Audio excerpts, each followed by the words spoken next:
the art is not nearly as important as the science. I know President Trump's well known for his book, The Art of the Deal. I slightly disagree on that one. The science of the deal is more important than the art. There's an art to it that comes later. That's fine. That's not as important as simply understanding the science. Because when you understand these techniques and what they can do and the predictable response you should get, then you know how to use them. Welcome to the Get Traction podcast.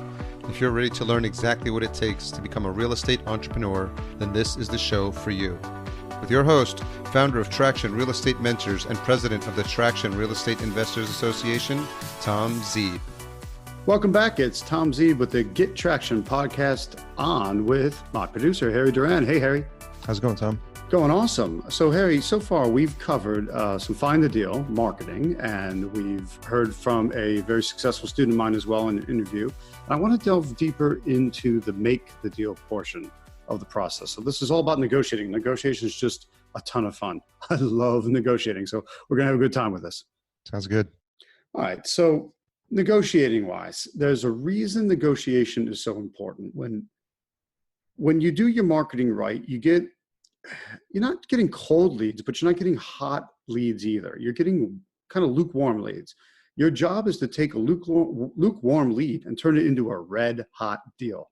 And in order to do that, you need to understand how to move somebody from no to yes. No is the natural state. We want to give them the yes. We want to take them from lukewarm and turn it into a red hot deal where they are saying yes.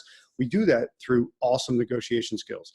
Now, negotiation is something that people are usually afraid of, or they have a bad taste in their mouth. They generally just don't like the whole thought of negotiating. And that's a shame, because negotiation is actually a lot of fun. When you learn it right and you do it the way I'm going to teach you, it's a good time, it's fun, and it's powerful, because you start to realize that, hey, this is the number one way I move somebody from saying no to saying yes. And yes is when all the good, fun, awesome stuff starts to happen, like getting paid. So what we need to do is separate the reasons people generally don't like negotiation. And a lot of times they think of it as high-pressure sales. Well, nobody likes high-pressure salesmen. I don't think a lot of high-pressure salesmen like high-pressure sales. It never feels right. And it's not about being pushy. What I want to teach people how to do is learn a framework for negotiation. You're interested in it, and you separate out the pushiness. You're not forcing someone into anything they don't want to do. You're using it as a way to move them through a process to get them to say yes if they want to and can say yes, or stay on no if that's a better answer for them. So I know it sounds a little schmaltzy, but I teach people a win-win negotiating, because the other side's not going to say yes unless the deal works for them. And you're not going to say yes unless the deal works for you. So to me, that's just a practicality. Some people say, oh, no, if you're going to win the negotiation, then the other side's got to lose. But I don't think it has to be that way. And I don't think the goal is to have it be that way. I'm not trying to make anyone lose to me by selling their house, nor do I want them to win and me to lose by buying into just buying into their problem.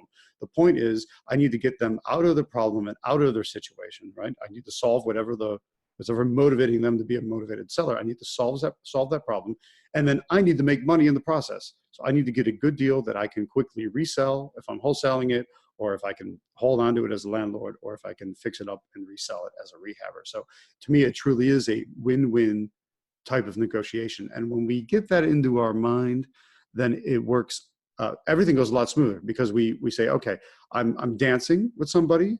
It's a kind of I don't know what I want to call it, a seduction. It's something where there's something good in the end of this. We're not going to push anyone into doing what they don't want to do. And I think a lot of people don't view it as a dance, and they don't view it as having a mutually beneficial outcome. And that's what we're looking for. So it's more like a give and take. Yes, there's a little give and take. So as we've been pinpointing what the problem is and coming up with a package that can work for them, the act of persuasion is a little bit of give and take. And I know how much I can give, so to speak, right? I know how far up in price I can come, and I have a maximum allowable offer. People should write that down, right? It's a MAO, the maximum allowable offer. That's the most that I can pay for the property. That's the maximum I can put it under contract for, knowing that I could still turn around and be able to wholesale it, assign it for a bit of a profit. So that's simply what it is. I need to know those numbers and move people towards those numbers with some give and take. Exactly. So I'm going to get them to give on price, and I'm going to make sure I don't go over what I'm able to do for that. Does that make sense? Makes a lot of sense. Cool. Here's why negotiation is important. Have you ever been stuck? I mean, you feel stuck and trapped, like you don't know what to say to a motivated seller. That's really frustrating. If you just flat out freeze up and you don't know what to say, that's problematic. Being comfortable in negotiation helps you solve that, because we're going to learn a simple process of things to say to get the ball moving is what we need to do. It's not just knowing what to say to people, though. It's also knowing how to say it. People freeze up. It's somewhat from not knowing what to say. It's also because they don't know how to talk to somebody. So when I teach you negotiation, I also want to teach you how to say certain things, matching what you're saying to people's needs and desires. That way, what we're after, the way we come across is appropriate for the way they want to be handled. So how we say things is important as well. The number one area people fall down on in negotiating is they simply don't know how to move somebody to say yes. And if you can't move somebody to say yes, they stay stuck on no. No is kind of the default position. Everyone's programmed to say no. So what we need to do is convince them, persuade them to say yes. Now, when we turn that around, you get negotiation right. That's when you learn to say the right things at the right time.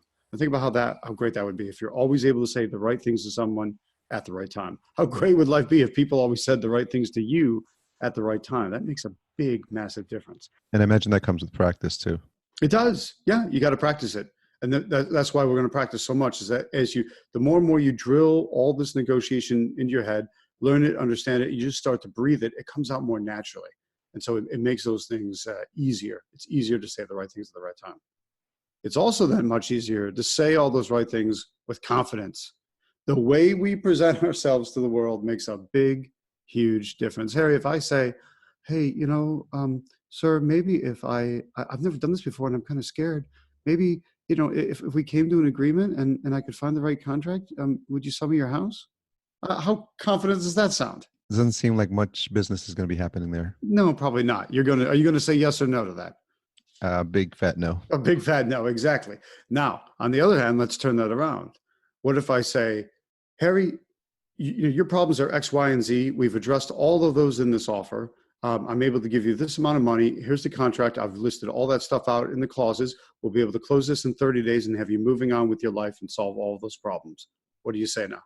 Well, just by the way you're delivering that, it makes me feel confident that you know what you're talking about and you have our best interest in mind. Exactly. Yeah, the confidence, the way we saying it makes all the difference in the world. Now, I mean, think about how many times, I know those are kind of extreme examples, but how many times you hear people flubbing through life like the first voice I used, and they're just scared and they're timid. They're scared of themselves. They have no confidence in themselves. Well, you're not going to inspire confidence in anyone else either. But when you turn around and say it with confidence you can. Here's the thing. Most people sell a property twice in their life. So the average person is only involved in 2 real estate transactions personally ever in their lifetime. And so do they really want to deal? It's big and it's scary for them. They don't want to deal with someone who's timid and shy and not sure what they're doing and scared. Would they want someone that's going to tell them, hey, I am the best solution for you right now. I've packaged this up. This solution works. Here's why. It addresses, you said you had problems A, B, and C. Here we solve A, B, and C. Here's your money. We're going to go in 30 days. I've got my team of pros, my pro settlement company, my pro escrow agent, everything set up to close. Let's get this done. And people naturally want to move ahead with that. That's what it takes to seal the deal. What's interesting about that approach is it's a reminder that these skills are not really taught to us in school. And so it's no one's fault that they don't have the negotiation skills and they don't have the experience, obviously, because if they don't do this a lot, you need repetition and practice. So I think what's important here is understanding that it's not something we missed or it's a class we skipped in college or high school. I think a lot of this is not taught us. So that's why it's probably resonates with people who are into this because they want to learn it and because they realize it's something that it's a skill that they didn't have. It's the number one skill they never taught us. It's a class that was never offered.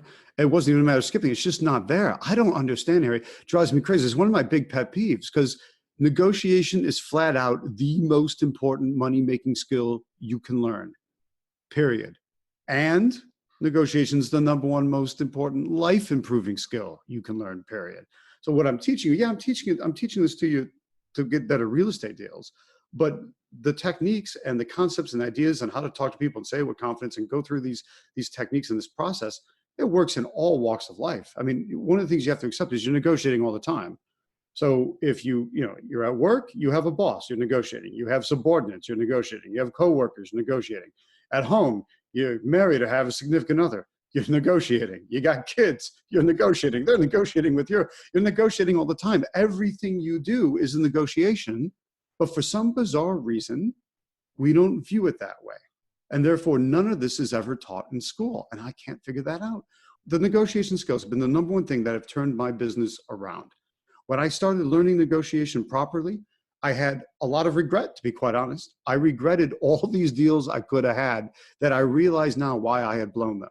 I realized if I would have handled it differently, those deals could have had a very different outcome. And it came down to understanding negotiation the right way. That's why this is such a critical skill. And yet, they don't teach it in school. But they should. Absolutely. I totally agree they should. So you didn't learn it in school. It's not too late. We're going to learn it right now. Yeah. 3 types of negotiation. The techniques fall into 3 categories. Now, I teach a ton of different techniques. I've got 46 different negotiation techniques in part 2 of my rapid cash generator kit. Part 2 is on make the deal. It's on negotiating skills.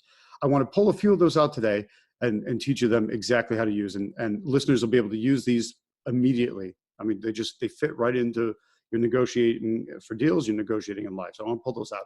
But I want to tell people that of those 46 different types, they fall into 3 general categories. There's 3 categories that you've got to understand that these techniques fall into. Now, they can be in multiple categories. That's the interesting thing. But I want you to think about the structure of negotiation. It always starts off by simply getting the ball rolling. You got to get that conversation started. So when people hesitate and not knowing what to say, I say, let's use some of my opening techniques to just get that conversation moving so we can get the ball rolling. Because if we don't know what we're dealing with, then we have no idea how to approach it from negotiation. We have no idea how to approach things going forward. So we have to simply start to get the conversation going. How much are they asking for the property? Why are they asking that much? Get things that get that conversation moving. Once the conversation's moving, then as real estate investors, we generally want to get the price down. So we have to be using techniques that get the price down. And there's specific strategies for that we'll talk about as well. Then finally, you've got the ball moving, you've gotten the price down. There's a certain point you got to wrap it up. You've got to go for the close. You got to have some back-end closing strategy or a technique for getting it closed and finally wrapping it up. Because a lot of people just want it to go, whoosh, it just goes out in the ether and floats. And then they never get around to closing it. You got to really kind of sharpen it to a point and get a yes or a no. If they say no, that's fine. But I'd rather have a no than have a no answer. Does that make sense? Yeah, it makes a lot of sense. So that's what we're after, is splitting our techniques into those 3 categories. So let me tell you one of my favorite openers for getting the ball rolling. And this is something everybody can practice right away and can be using immediately the very next time that you're asking somebody about their property or asking somebody for any price whatsoever. And this specific technique is oftentimes what I hear is one of the number one things people say I've taught them in negotiation, because they've come to recognize the power of it. The technique is called flinching. And it simply means that anytime anybody says any number to you whatsoever, act like you were physically assaulted by that number.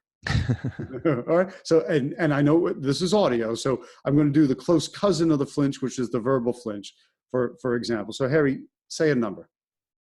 $10,000. $10,000. Whoo! Whoa.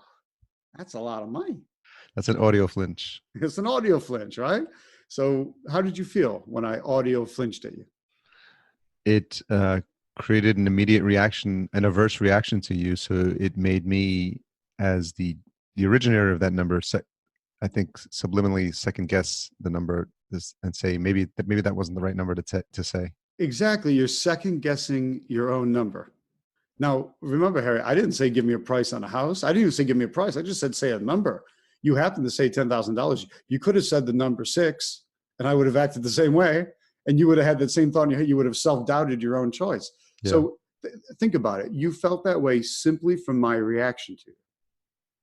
So if every time anyone says any number to you whatsoever, you flinch or verbal flinch, then, and they immediately have that thought, what kind of pressure are we putting on the price or on that number? Downward pressure. And that's exactly what we want to do. So it gets the ball rolling and starts to bleed into our second category of putting downward pressure on the price.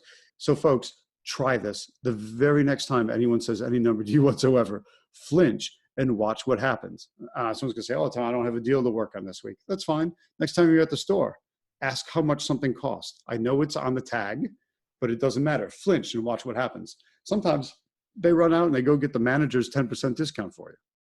It's your money. You might as well save it. But watch what happens when you start flinching all of the time. It's a very powerful thing.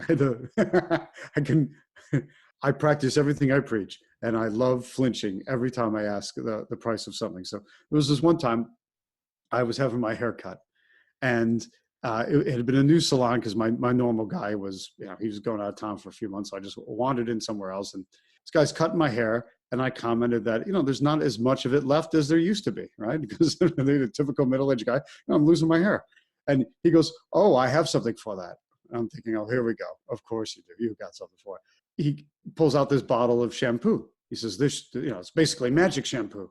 And this will, fix your hair and you'll start regrowing hair. Sure. Then why isn't it all over the news and whatnot? Because every man would love that, right? So, of course, I'm curious. I said, well, how much is it for that bottle of shampoo? And he said, $30. And of course, there was part of me was naturally flinching because I thought it was an absurd to pay $30 for a bottle of shampoo. You didn't have to fake it. I didn't have to fake that one too much. It was there, but I was very careful since, he had scissors in his hand. I wanted to make sure it was nowhere near my eyes. And I did this big giant flinch, so I kind of shook in the whole seat.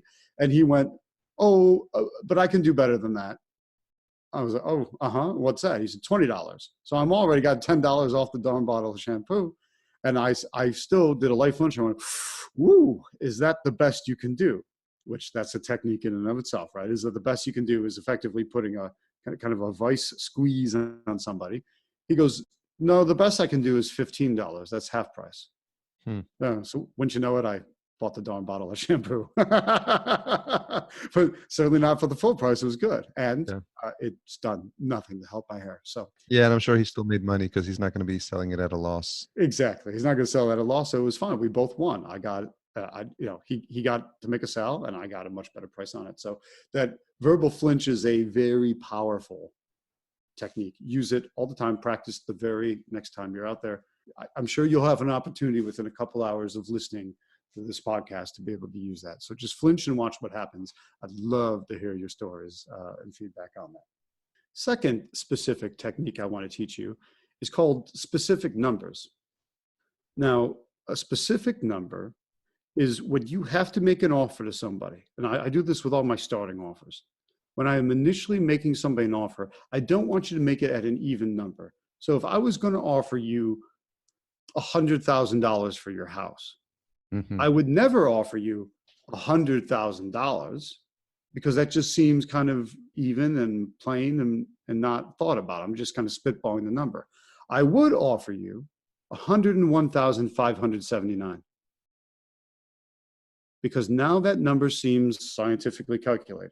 Looks like I put a lot more thought and effort into it. I mean, Harry, which one do you take more seriously? An offer of 100,000 or 101,579?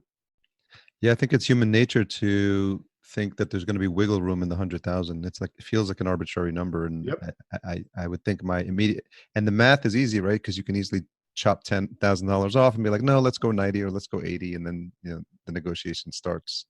Yeah. Isn't that interesting? The $100,000 seems like it has more negotiation room. It seems like I just threw that arbitrary number out there when in actuality, the real arbitrary number was the 101,579 because I just kind of literally pulled that out of, let's say, thin air. And that's what I've always found interesting. So all my offers end in 579. So listeners, go ahead. You can use 579 if you want.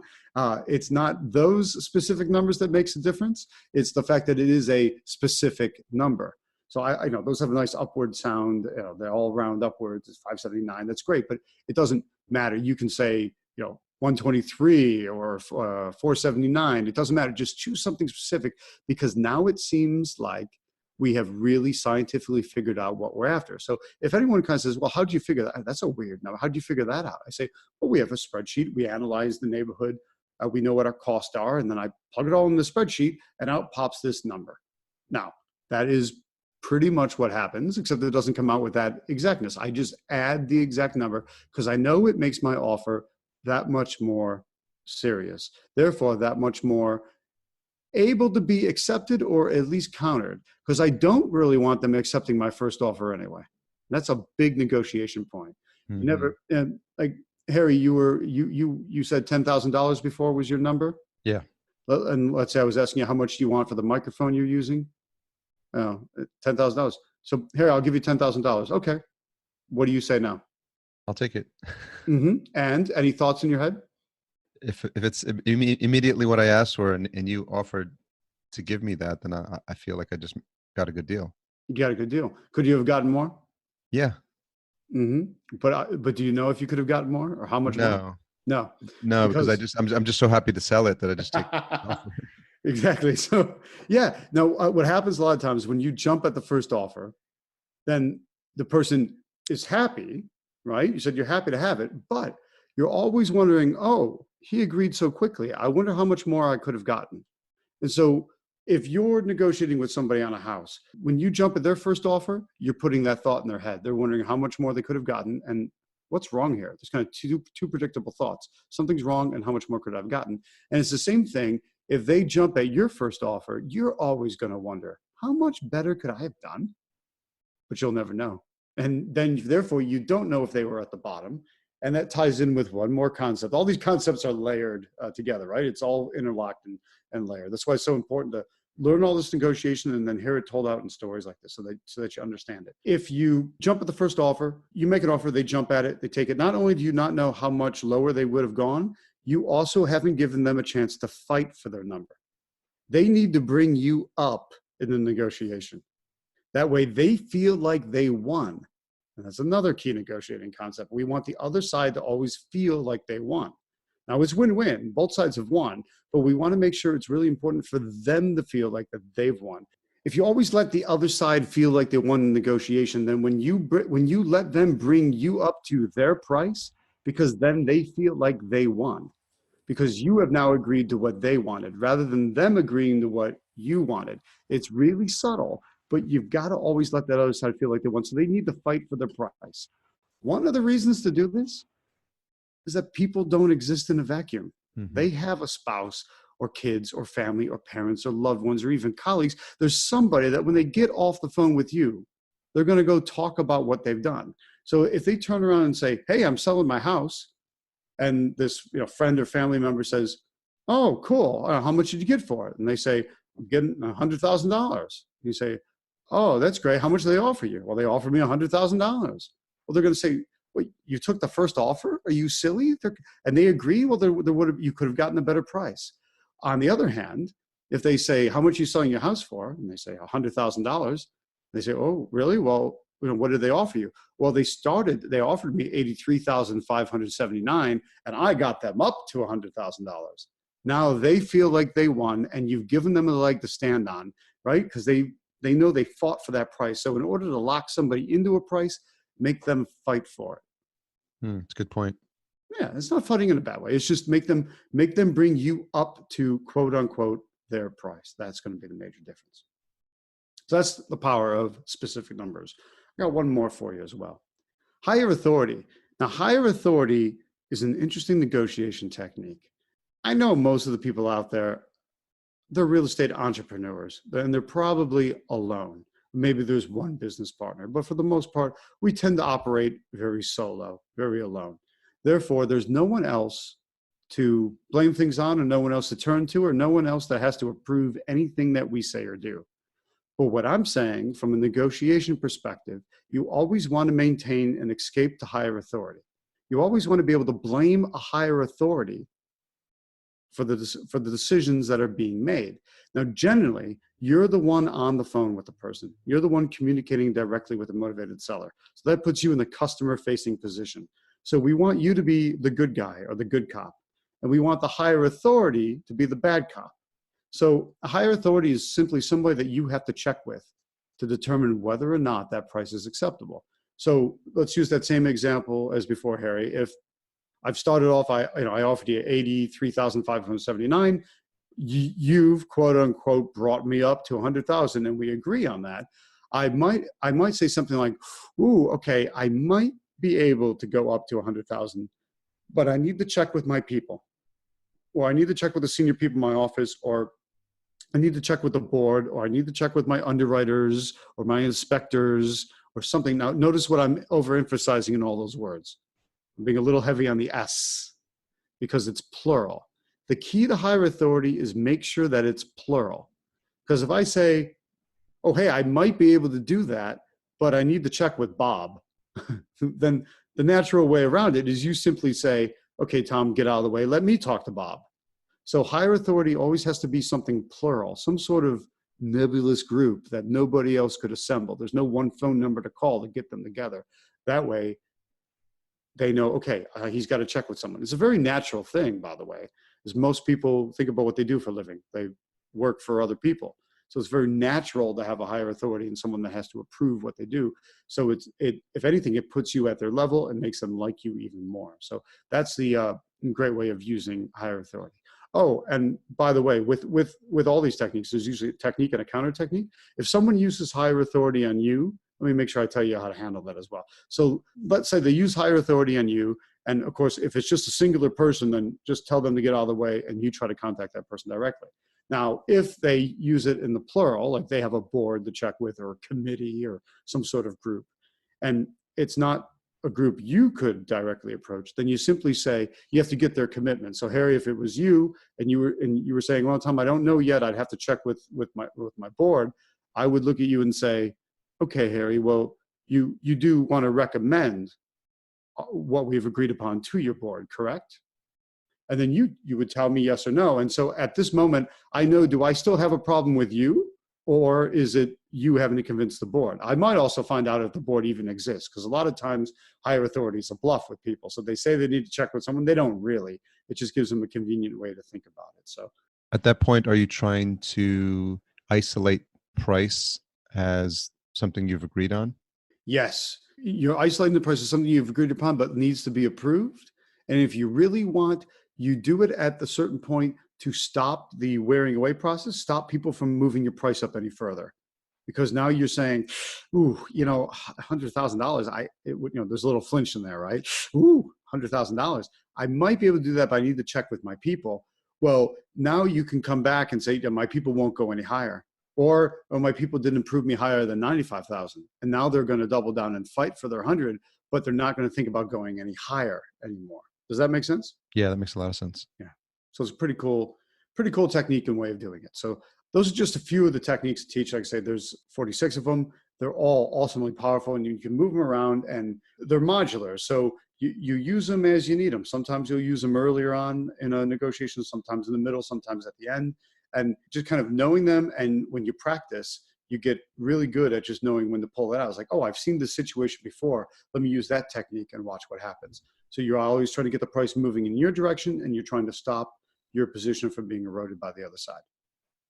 Yeah, I think that's an important collection of skills to have in your toolkit, especially as you're getting new to negotiations. A lot of times these tips help us if we've never been trained this, then we don't feel comfortable going into these negotiations and we tend to flub our way through them, and inevitably like the deal doesn't go where we want it to go.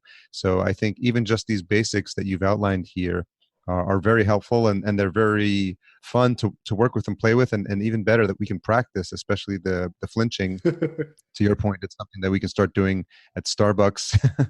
Yeah, just start flinching and watch what happens. Most people flinch at the price of a cup of coffee in Starbucks anyway, so. Yes, you might as well make it a known flinch and not be so proud about it. Don't feel pernicious. Just get out there and flinch and watch what happens. What you're going to find is, I know it feels weird at the beginning to flinch. All I'm saying is just go practice on, go to the shopping mall and go practice on a pair of jeans, just something you don't care about, and just to see, because you're going to get more comfortable with it. Because here's the thing with negotiation, with these techniques, these principles, there's an art and a science to negotiation. I'm teaching you the science first and foremost, because that is it's the science that works. You can lean into the science and get these predictable responses. Like I said, when you flinch, those were the exact thoughts in your mind. And just so the audience knows, I gave you no prep on any of that. We didn't talk about this in advance, didn't tell you what I was going to say. And I wanted your natural reaction. And your natural reaction was exactly what's predictable, is that, oh, I felt uncomfortable with my own number. My own number must have been too high. Well, that's the science at play. Now, the art of making these deals is the way you flinch and the way you say it. And what now,